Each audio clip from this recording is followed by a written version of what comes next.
Hello, everyone. Welcome to Pints and Politics. I'm Drew. This is Mike. We took last week off for Easter because we had a lot of fun with it. How was your Easter, Mike? Easter was good. We always get together. Some traditions, since I was a kid, they used to have it on TV. So the Ten Commandments Oh yeah, with Charlton Heston, that was always good. As we had two channels when I was a kid growing up. That was it. So every Easter that would play on whatever it was, 7 or 42, and that was the thing. It's like 3.5, 4 hours long. You make the yeah, popcorn, you watch it as a family. It's always a good tradition. We bought the DVD a number of years ago. We watch it with our kids now. yeah. That's always a good time. Either Holy Saturday, and now we watch generally the Passion of the Christ on Good Yeah. Friday. Yeah, I've actually never seen Passion of the Christ. I read the book. I read the book. We read the book. I read, yeah. Is the book better than the movie? You'll have to give us the Well, rundown. it depends which book are we talking. There's four of them.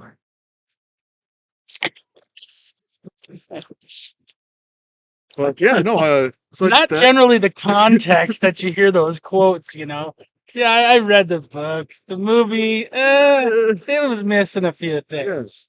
Well, it's funny you mentioned Kind of the. feels sort of sacrilegious joking about the Passion of the Christ, but it's not that. It's the comparison. Yeah, because I mean, it was important. A very important thing. Christ died for our sins, and then he rose again on the third day. And that third day we celebrate as Easter, the resurrection.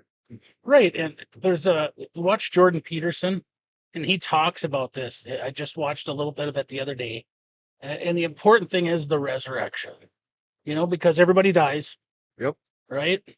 But rising from the dead, that's a whole nother thing. Yeah, it's pretty tough to do. It I don't is. think I could do it. Give it Not time. now without help. Give it time. You might be able to. I'll have to practice. Read those books some more. Yeah, work. Don't just watch the movie, read the books. Yeah, I'm working on it. Well, it's funny you brought up the Ten Commandments because my family also does the Ten Commandments movie. And what's even funnier is Saturday, so the day before Easter. Normally we meet on Friday for the Ten Commandments movie, but we couldn't because not everyone could be there. But on Saturday, we were talking about what movie we were going to watch during dinner. And I have a very interesting story about the dinner, too, because I learned how to make bread, and I made a bread, and we ate it like they did at the Last Supper, except my bread was leavened, because I was learning how to make leavened bread. I was just going to ask that. Leaven or unleavened? Yeah, it was leavened, because Christ is risen. And, but anyway, I wanted to do this, and I told the story, and I read from the Gospel of John. And I told the story about how Jesus, he dipped the bread in the gravy or whatever, it was called a sop in the book, and he gave it to Judas, identifying him as the betrayer. Hmm. And then also I talked about Was how, Ethan there? yeah, he was. You didn't give Ethan the bread with the sop. No, Okay. no. Sorry, Ethan. Yeah, You're Ethan's not my even, brother and the producer and our editor. He's not even here, and I'm He's going our to pick tech on guy. him. Yeah. No, I didn't. I just told the story. I didn't go too crazy with it, but I just thought it was neat. And then I reiterated the importance of breaking bread or coming together and having a meal together. And it's an But important thing to we've do. talked about this before, that importance of tradition. Yeah, And doing things together with family. And nowadays it's kind of excluded, because people are broke up and they're separated and everything else. And it's like we're not giving those traditions on to the next generation. And it's so important because that's what grounds us, that's what teaches us values from one generation to the next. I think Thomas Jefferson said something to the effect of basically you start over with every generation, but that is such a detrimental thing to our society right now where we throw away well, traditions and family values from one to the next. It's not good. when we eat together, we build community. We build a sense of trust, and Well, and also that's the whole thing with coming to a bar and having a drink and doing pints of yeah, politics, isn't it? It's that social event that's coming together. It's a little bit different atmosphere, of course, but it's but the same concept. it is kind of the You're same. there with your neighbors and your community people. By the way, we're in Browerville today. Did we Oh shout them yeah, out? no, we haven't. Browerville Municipal Liquor. Yeah, they're doing a meat raffle inside, and it's also incredibly beautiful out today. It's a whopping 50 degrees. It's like in Minnesota, you want to be outside. Yep. I'm wearing shorts right now. It's beautiful. I won't show you, but yeah, it is nice out Yeah. here today. So the loveliness of meat raffles in Minnesota. If you've never been to one, go to a local bar, go to a place, someplace that's doing a meat raffle, and you pay $1 or whatever it is, and you get a little tab like this. And on the back of these are words of wisdom a lot of times. Mine was, if you can smile when things go wrong, you have someone in mind to blame. It's fitting for a man in your position with your Exactly. job title. That's why I never stop smiling, because I'm pointing a finger as soon as Always anything something. goes wrong. I have another one that's in my wallet somewhere, and I've kept it with me for years. We were snowmobiling, and we stopped at a little bar somewhere, and bought the tab, bought the meat raffle, and on the back of it, it said, "A penny saved is a government oversight." And I have loved that one, and I carried it in my wallet for probably close to 15 years now. And it's very fitting in my current position. Very fitting. Yep. Yeah, it's amazing. So we were talking about Easter. We got a little sidetracked there. I apologize. Well, we're talking about building community and being with family, being with friends. Yeah. The importance of Easter, we mentioned that. And I was just telling the story about how I learned how to make bread. I thought it was fun because I do the cooking on Easter. Well, I do the cooking normally. Like a sourdough, or what was it? No, I was learning, so it was an educational thing. I've never baked bread before. There's a first for. So it was a flat leaven bread? Yeah, but it was perfect. It was exactly what I wanted, given the context and the history that I wanted to. Because if anyone doesn't know this, I like history, and I just wanted to tell this story around bread and how they ate the bread. Also, I tried them sausages that you gave me; they were fantastic. Awesome. So thank you for these. You bet.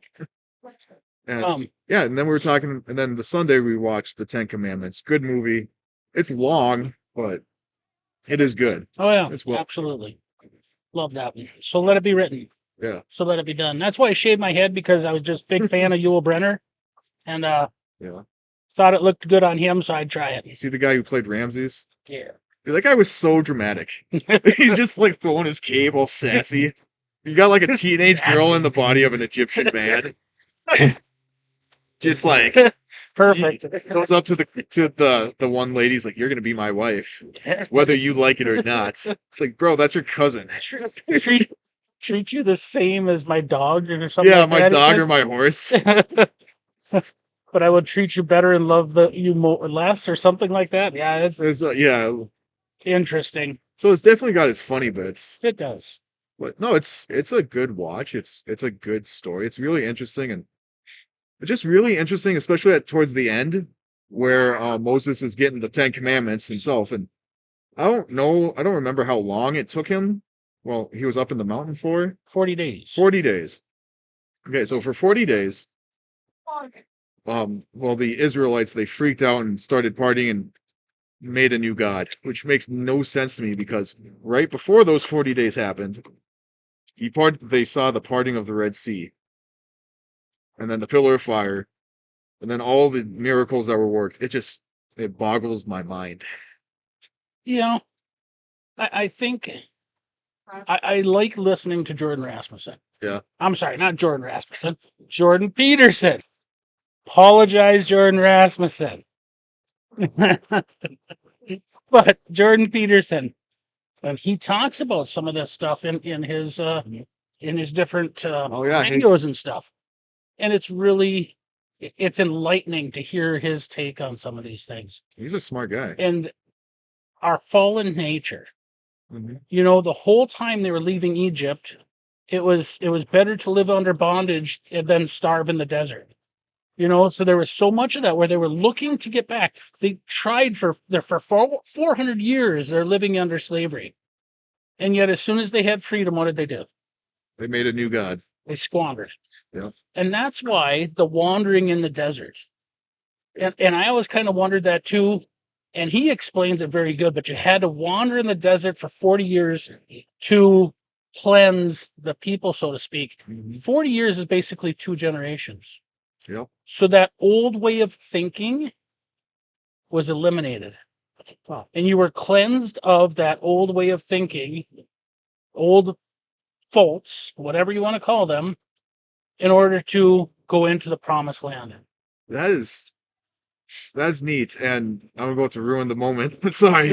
When you're talking about the generational change, I'm thinking about Spain right now, And after the Romans beat the Carthaginians, they conquered Spain, and there was a rebellion in Spain. It took them 60 years of occupation to pacify Spain. So that's 3 generations. So you had to change the way of thinking. Mm-hmm.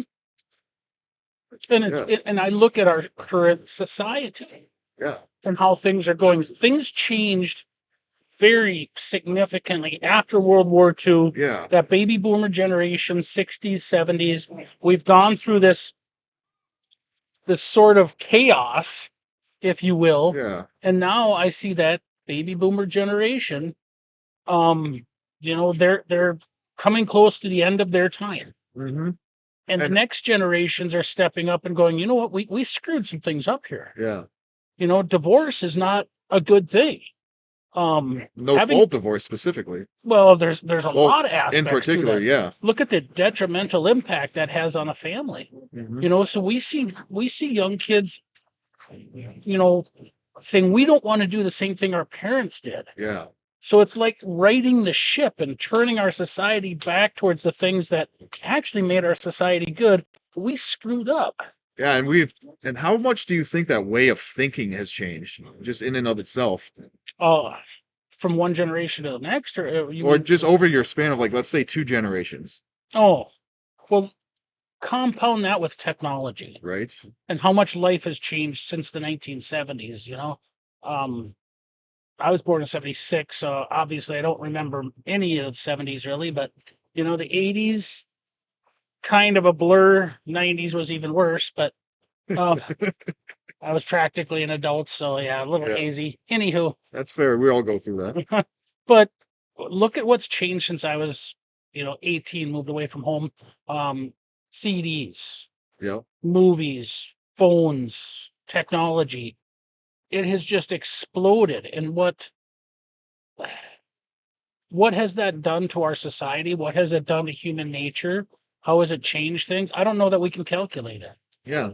No, it's something to think about, because I've been hearing about basically the difference between boomers and Gen Z, so the oldest generation and then the newest one, and just the way that they act. And I guess I don't know if I'm part of Gen Z or not, because I'm born in 96, but I'm like right on the cutoff between millennial, and I can tell very distinctly that there are 2 separate ways of just behaviors. One of them definitely more on the internet, more technology based, one a little bit less so. Can you imagine eliminating that technology? If tomorrow the light switch was dropped and we didn't have the internet, if we didn't have power, what would that do to our society? Well, it'd be rough. It would be, because too many people would not know what to do. It would be very rough. It would be like in Numbers, or when they were in the wilderness. Was that Numbers? My Old Testament is kind of phasey, isn't it? When they were in the desert for 40 years? The Exodus, they came out of Egypt, and then I think it's Exodus up until they went into Israel, I believe. Yeah, I haven't read that book in its entirety. I'm working on it. I'll get there. I could never quote like this book or this came from this book, or like the different passages and stuff. I never do it. I was always impressed with people that could. Oh yeah, that's Genesis, blah, blah, blah, or John this, blah, blah, blah. No, I just can't. And usually numbers make sense to me, but for some reason, can't do that. But let's go back to Easter. Yeah, back to Easter. We'll bring that back because on Easter, if anybody ever listens to, I do the radio program locally, Long Prairie, and I called in on Park Rapids, and I said, this is Easter weekend. We can leave the politics aside. Yep. Let's talk about what's important here. 70+% of Minnesotans are Christian. And let's look at what brings us together versus what divides us. So I always read Paul Harvey's story about the birdcage. Yep. And if you've ever listened to it, if you ever get the chance to read it, I think it's great. It's a great story. It only takes a couple minutes, but then I kind of go into, why Easter is so important, the traditions and so forth. Yeah. And I said, let's not talk about politics. The only thing I say is the separation of church and state, because I love hitting on that. People quote that so wrong all the time. And then they say, well, you can't legislate your morals. If we don't legislate our morals, the other side does. Yeah, Plain and simple. that's kind of what's going on right now. Right. So I say let's stay away from politics. And there were some things that happened on a couple different stuff, and people are like, Mike, you got to make a comment on this, Otter Tail County. Yep. And I said, nope, this is Easter. I'm not going to do it. I said, you can wait until we're done.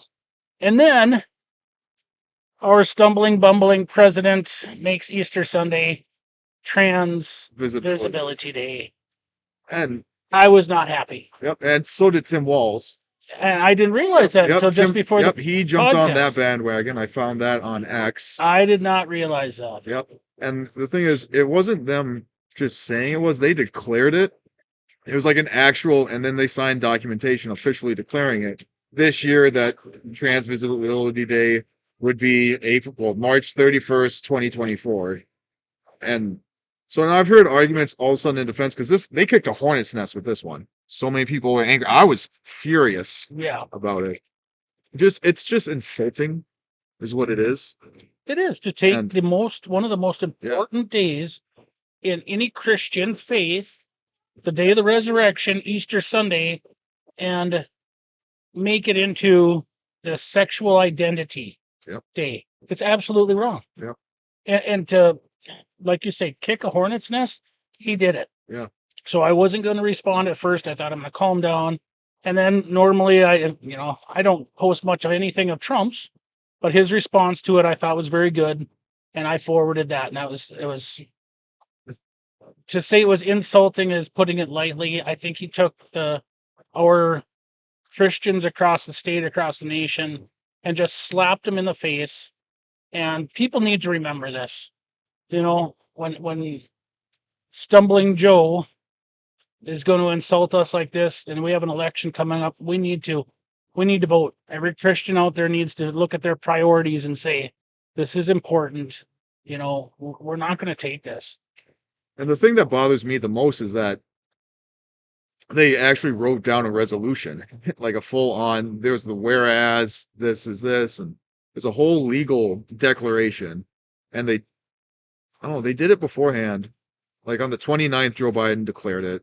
I don't know when Tim Walz did, but he jumped on that. And then the whole defense was, well, we did it last year on the 31st, or he didn't know it was Easter, or just something like that at the same.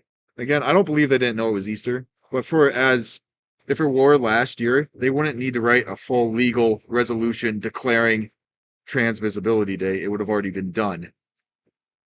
Yeah, but that's what gets me. I guess, though, every time they do that, though, it is a declaration. It is a... Well, do they do that for other holidays, like 4th of July? Or how about Martin Luther King Day? Do they? Yeah, but that's a different... What's the difference? That's a national holiday versus a declaration or declaring a day. You can create a day and say it's National Potato Day. Yeah. And then you're going to have the same kind of resolution, same kind of every declaration. Every year? If they do it every year, yeah. Okay. Oh, I don't know. But still, it doesn't sit right with me because then, again, if it works like that, then they knowingly hijacked Easter for Trans Visibility Day. But to say that you didn't know when Easter is going to be as a Catholic, there's a problem. Everybody knows when Easter Sunday is, or everybody should, as a Christian. So, no, I don't believe that for a second. I think he stepped in it. I think people are upset about it, and rightfully so. And he really should apologize. But look at how many times over the last year when there was things at the federal Capitol or the White House rather, where it was Trans Day and different things like that. They have really embraced the whole sexual identities that are going on. Yeah. How many? I don't think, and I'd have to check, but did he do the National Day of Prayer? No. I don't believe he did. What is that? I don't even know what that is. It's one day, I think. Which month is that in? June? The National Day of Prayer? I think it is. But anywho, generally the president gets involved in that. And I don't believe Joe Biden has the last year. I could be wrong. We'll have to check. I'm going to say no. Yeah. I'm willing to bet. We can get fact checked on that. But... Oh, yeah. I'm thirsty today. Yeah. Yeah, you got a whole pitcher over there. Yeah. Oh, I got excited. We're meeting in public for the first time in a couple of weeks. It's just been, It's April. it's beautiful out. There's a little bit of snow along the edge of the buildings here, but it's nice. You get to get outside, touch grass. It's all fun. May. So look it up. Look and see if Biden did National Day of Prayer last year. We'll get a full fact check on. Yeah, we've got staff here off to the side now. Yeah, we've got, yeah, we're moving up in the world. That's right. We need an answer. And May 4th. May 4th, right. But did Joe Biden participate in National Day of Prayer last year? Yeah, well, as we're figuring that out, how's Congress been this week? Got any status updates for us? Well, the Uber bill, obviously, or the Uber situation. And out here in Greater Minnesota, I understand a lot of people say, well, it doesn't affect us. Yes, it does. Because why does it affect us? This is government sticking its fingers in private business that it shouldn't be. And a little bit of history. Well, just a recap. What is this bill doing? So last year this came up and they wanted basically wage increase. They wanted the government to set up or to work with Uber to make them pay more for the drivers. Now, you're a contract worker basically, and you agree to pay or to with the markets and so forth in that area.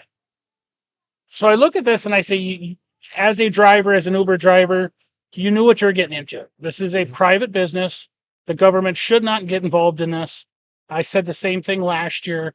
This wasn't good.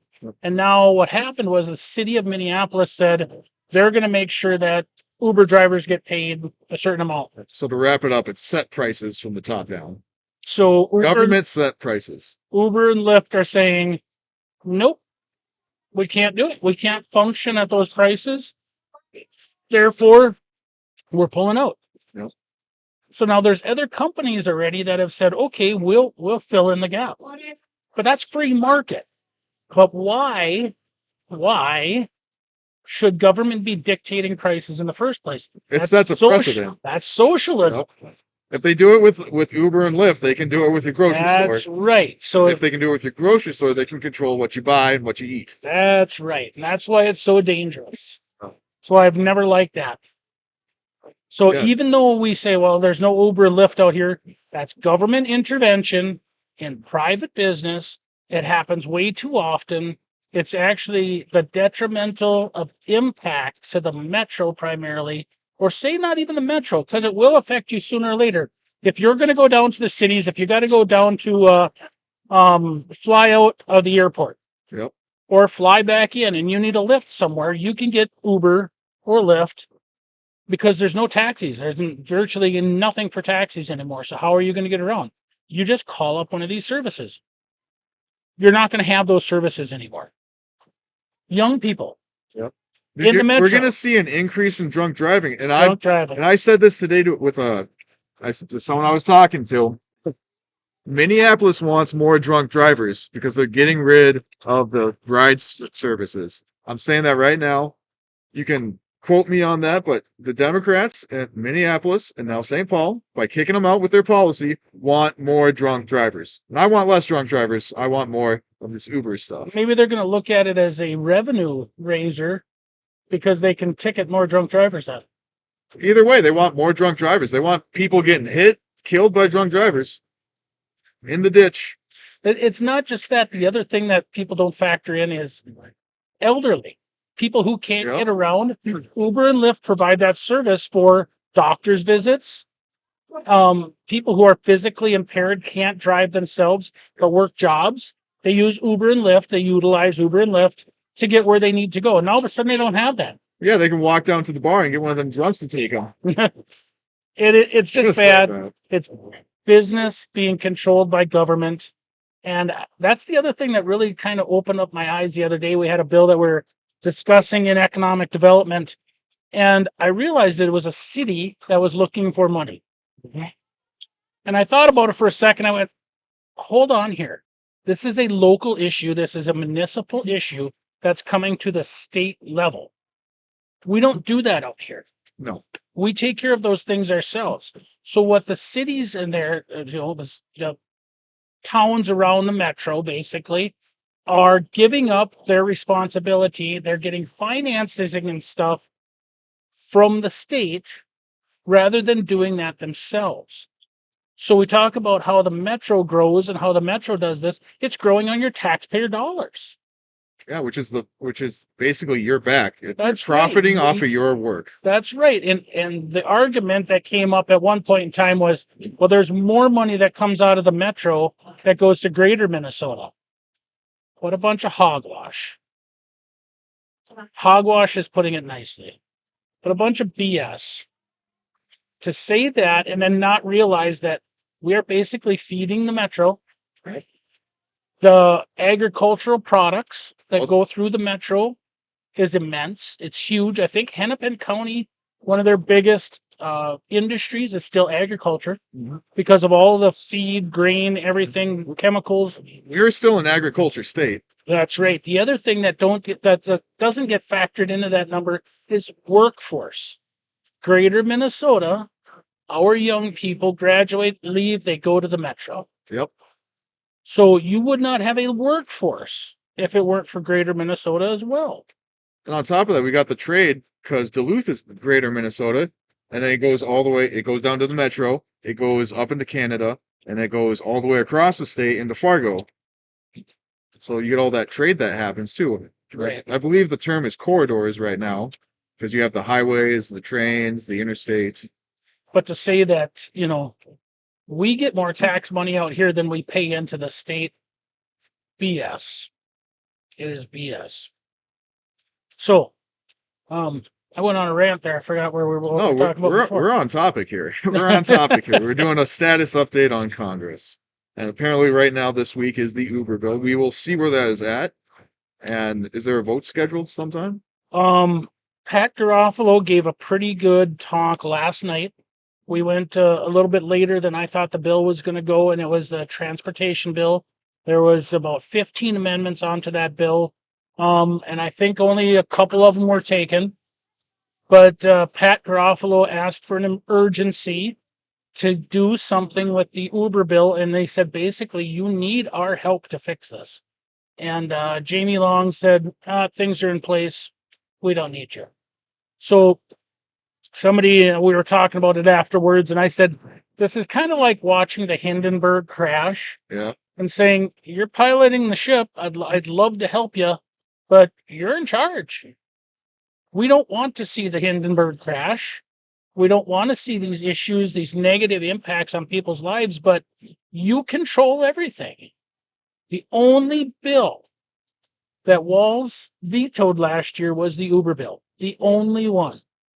And now here we are again talking about it. You're in control. The trifecta that you are bragging about so much. One party government, pat yourselves on the back, and you're going to crush that industry. You're going to negatively impact people's lives, and it's all yours. Yep, it's all drunk driving too. We got to bring that up because that's a huge thing. People in my generation, you do not drive drunk. That is a thing. Your friends will freak out on you. Yeah, they'll take your keys. It's a whole thing. I've seen it. I've done it. Like taking the keys. That's a good thing. I've taken my friend's keys. So yeah, this week we had some bills. Next week we have a couple days off for break, and I'm trying to think of what's coming up on the schedule. Oh, since we're in Browerville, Tuesday we have our tax. We got some fans over here. We got some fans. Life is good. we got our. I was going to say groupies, but that's probably not the right term. No, we just got people hanging out. People. We're in public. We're authentic. So it's real world. This would be Tuesday, April. Tuesday, April, is that 9th or 10th? 9th, yeah. 9th, because I believe that's the day of the eclipse.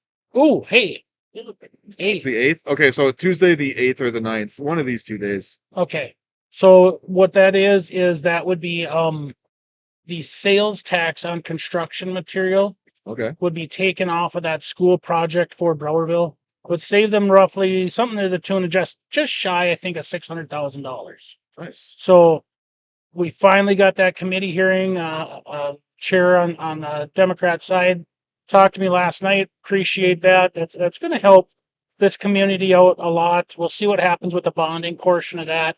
Yeah, that one's going to be a little bit tougher, I think, but we'll do everything we can to make them save them as much money as we can on this project. So that's good. Other than that, session, we've got about 6 weeks left. And that's another thing I'll just bring up briefly. They're talking about year-long legislation. Oh yeah, is that going to get voted on this year? Horrible bill, absolutely horrible. I think it'll probably get dropped. I wrote about it in my newsletter a little bit. If you get a chance, look that up. But if we can screw things up so bad in 5 months, 4 or 5 months, that we can burn through $20 billion, we can raise taxes another $10 billion in 4 or 5 months. Imagine what we can do in a year. What? It's like, hold my beer and watch this. Exactly. And shouldn't we be doing, shouldn't that be an amendment to the Constitution? Because I believe that setup actually comes from the state constitution. Absolutely. So you can't, legally speaking, unless I'm wrong, you would have to amend the Constitution. You can't just pass that in a bill. That needs to go to every state, every county, and we need to vote on that in November. Well, they would have to, if it's a constitutional amendment, it would be on the ballot, But this is a bad legislation. Now, how does a legislator out in greater Minnesota like myself, how do you even connect with the people if you're never there? Well, that's what they do I think that's what they do at the federal level too. Well, maybe it's by design. Maybe, I'll do a quick conspiracy theory. They take you away from your community and they indoctrinate you into their way of thinking because they just surround you with it and they keep bombarding you. And eventually that wall's going to crack. Today on the Little Falls radio station, it was kind of interesting. They talked about how people get elected to these positions and they go down there and it changes them. Yep. And you take somebody who might have been a fighter and they start to mellow out. And I understand that. I really do. I think I'm probably the anomaly. Yeah. This started out mellow and now you're a fighter? Well, I was mad before, but I'm way more mad now. Because what we're seeing on government, at the government level, state level here, I thought it was bad before. It is so much worse now. Yeah. I used to really dislike omnibus bills. They're against our Constitution. I cannot express strongly enough nowadays how bad these are for our state. At least not with decent language. Right. We're in polite company, even though we're at a bar. But still, it is horrible. And every chance I get, I am hammering on omnibus bills. This is bad government. It's the expansion of government on a regular basis on the backs of the taxpayers. It's dirty politics. It is lazy politics. It's awful. And I believe, honestly, we're gonna have full circle here. When you talked about the generational passing on the knowledge and how that's not happening, I think that has something to do with it because we started this and now we're not teaching why we do these things. We're not teaching the proper way. So now people are taking the lazy route because they don't know any better. Yes. Bjorn Olsen. I shout out to Bjorn last night. He talked about something and how we have given up our responsibilities as legislators to the executive branch. The governor said, this is the budget. This is what we want done. No. Thank you very much, Bjorn, for talking about this because that's not the way this is supposed to go. Bills are supposed to start in the House. The House controls the purse strings. The governor does not set that budget. No. The House sets that budget. So there again, we need to look at how we're doing business because we're not doing it the way we're supposed to. Yep. And yeah, we got a lot of stuff going on. Sure do. This year. But anyway. Yeah. Thank you guys so much for watching Pints and Politics with us. Joining us in the outdoors today. Sun's going down. Temperature's starting to drop. Staff over here is shivering, giving us the finger, telling us the clock is running out. So it's all good. Yeah. Beautiful, beautiful day. Yep. I like spring. Love Easter. See, even the crowd is cheering. Yep. But thank you guys so much for watching. Again, I'm Mike. Well, I'm Drew. This is Mike. Pints and Politics. God Thanks, bless. everyone.